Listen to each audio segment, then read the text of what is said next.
Hey everyone, how's it going? This is the Bald Metal Nerd coming at you with another video. One of my favorite types.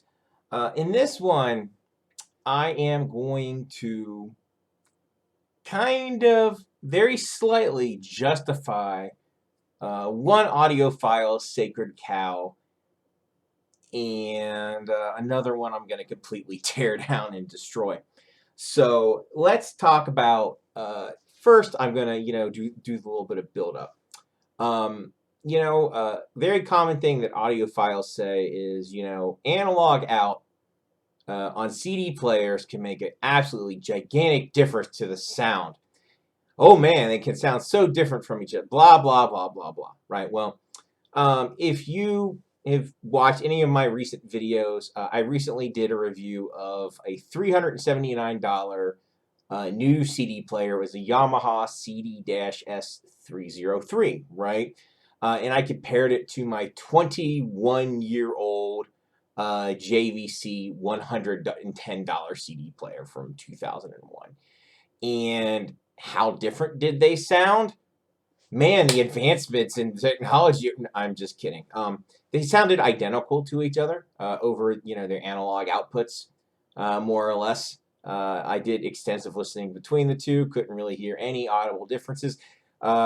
Basically, bottom line is they were both equally detailed, equally enjoyable to listen to. Uh, really, no difference at all in between the sound of playback between the two units, which I wasn't surprised by, but the 21-year-old unit outclassed my new Yamaha CD player in one very important way. It plays back my most damaged disc in my collection, which is this one, with no skipping issues, whereas the Yamaha gets most of the way through it, but on the final track it skips and it's unlistenable on the Yamaha, which is kind of disappointing considering how expensive the damn thing was. But the laser on my, 21-year-old CD player reads better than on the new Yamaha, right? That's a shame. So, recently, my wife, brought home something that is would definitely not, remotely fall into, audiophile territory. She brought home this because she works at the dollar store, right? And I guess some customer returned this or whatever. It is a $30 DVD player from Dollar General. So not known for its quality, right? It's a Sylvania, whatever, right? So I thought to myself, I'm going to test this thing out just for shits and giggles, the CD playback functionality of it, right? And at first, I just used it as a CD player. I plugged, into the RCA jacks, red and white, yeah, into my receiver, and I was shocked at how bad it sounded. It really surprised me because I honestly didn't expect it to sound much different than, my other playback equipment. But it was actually to the point to where I think it was missing some of the frequency response because when I would switch to my CD player, to the to this DVD player, like I would notice when I was listening to my CD player, it sounded like it had frequencies that were audible that were simply completely missing from this thing in analog playback, and that shocked the shit out of me. I was like, man, that is not well manufactured at all. So I was like, well, you have to go really far down the ladder to hear, worse sound quality, right? I mean, because really any competently manufactured CD player is going to sound great. Like the audio quality on it, it's going to be good. It's just going to be well done. You're not going to have any problems. It's going to sound good. You're going to hear the full frequency response. Everything's going to be copacetic because, well, digital is relatively easy to do compared to analog, I would say. But so I thought to myself, well, either the DAC in this thing is garbage and or the analog output stage, in this thing is trash. I don't know which one it is, and I really don't care, right? I mean, it sounded really bad. And I was about to actually make a video just dunking on this thing as far as like, man, if you are just getting into the CD hobby, you shouldn't even consider one of these because you're going to be missing a good chunk of the music. But then I looked at the back of it and I noticed, it has a digital coaxial output on it. Interesting. I wonder what would happen if I ran that into the DAC in my Yamaha amp. So I did that. I used this as a CD transport, a $30 CD transport, not really designed for that at all. And how did it sound as a CD transport? It sounded fantastic. All of the problems that were present in the analog playback mode for as a CD, they were gone.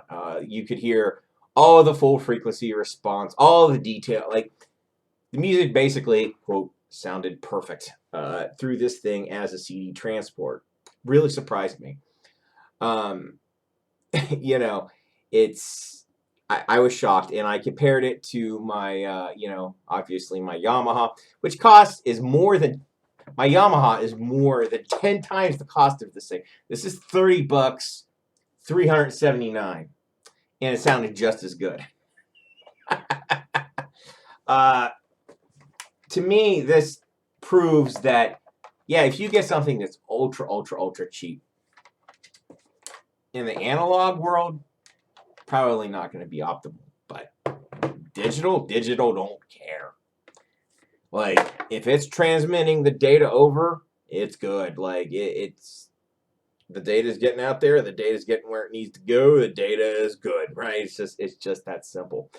And I thought that was really funny because it made me think about, audio fools who spend thousands and thousands and thousands and thousands of dollars on like CD transports that aren't even CD players, like because it extracts more detail out of the music and makes it more danceable and is elevated by fairies and dust. Ooh.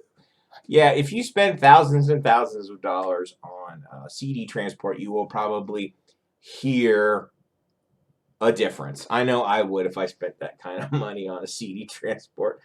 But you got to ask yourself, have you actually compared it, like straight A-beat it with volume matching? Again, I used my digital sound meter to make sure that the sound levels, were the same decibel level. Do you actually A-beat it with your equipment to actually see if it really does sound any better? See, because I think people who claim to hear these giant differences in sound quality or really any sound differences in sound quality between CD transports or like competently manufactured CD players, I think that entire industry is just full of liars. Because I have, proven again and again and again with my own equipment that these differences simply don't exist. And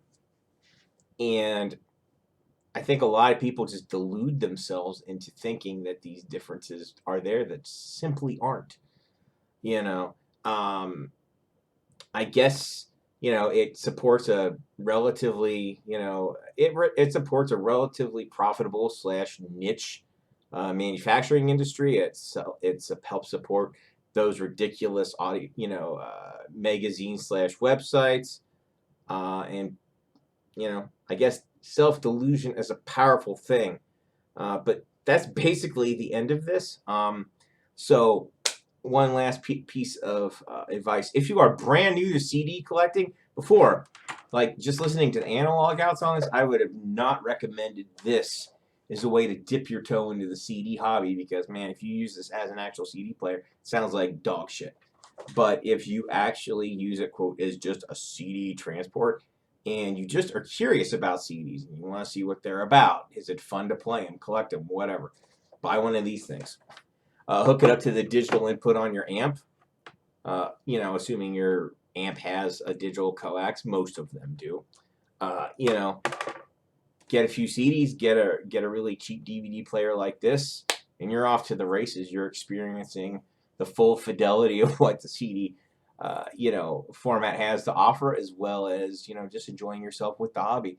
So that's basically it. I know I'm sure to get some hate on this, which I welcome with open arms. And I look forward to hearing how deaf I am and how I don't know anything. I can't, all that fun stuff. How I'm poor and I can't afford nice things. That looking forward to that. Yeah. Even though right now, if I wanted to, I could go pay cash for like a couple of new cars, but that's just anyway. So that's basically it. I hope you guys enjoyed this. As always, live long and prosper. Keep on rocking. I'll see you guys in the next one.